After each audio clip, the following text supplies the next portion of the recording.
पालकमंत्री यांच्या वक्तव्याचा भाजप महिला आघाडीच्या वतीने निषेध व्यक्त करण्यात आला। राजकमल चौकात प्रचंड नारेबाजी करण्यात आली। कोरोनाच्या पार्श्वभूमीवर आता राजकारणातही शाब्दिक युद्धाला सुरुवात झालेली दिसून येत आहे। मध्य प्रदेश आणि कर्नाटक राज्यात काँग्रेसच्या हातून सरकार गेल्याने पालकमंत्री यशोमती ठाकूर यांनी भाजपा पदाधिकारी विरुद्ध शेणातले किडेचा प्रयोग केल्याने संपूर्ण भाजपा कार्यकर्त्यांमध्ये नाराजी व्यक्त केल्या जात आहे। यशोमती ठाकूर यांच्याकडे काँग्रेस पक्षाचे कार्यकारी अध्यक्षपद आहे। त्यांनी 2 राज्यातील स्थिती पाहता त्यांनी भाजपाबद्दल चक्क शेणातली किडीची उपमा पदाधिकाऱ्यांना दिली। यात त्यांचा राजकमल चौकात शहर भाजपा महिलांच्या वतीने तीव्र निषेध करण्यात आला। यावेळी उपमहापौर कुसुम साहू, नगरसेविका सुरेखा लुंगारे, सुचिता बिरे, लता देशमुख, रीता मोकळकर, राधा कुरील, सीमा बत्रा, लवीना हर्षे, नगरसेविकासह अनेक भाजपा महिला पदाधिकारी उपस्थित होत्या।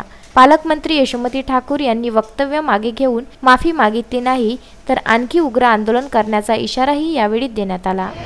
आज आम्ही इथे राजकमल चौकामध्ये यासाठी निषेध ठेवलेला आहे की यशोमती ठाकूर पालकमंत्री यांनी भाजपाला एक शिवी म्हटलं तरी चालेल अशा भाषेमध्ये शेणातले किडे म्हटलेले आहे। त्याकरिता आम्ही त्यांचा महिला आघाडीकडून निषेध करत आहोत। Bureau report, Vidarbha news, Amravati.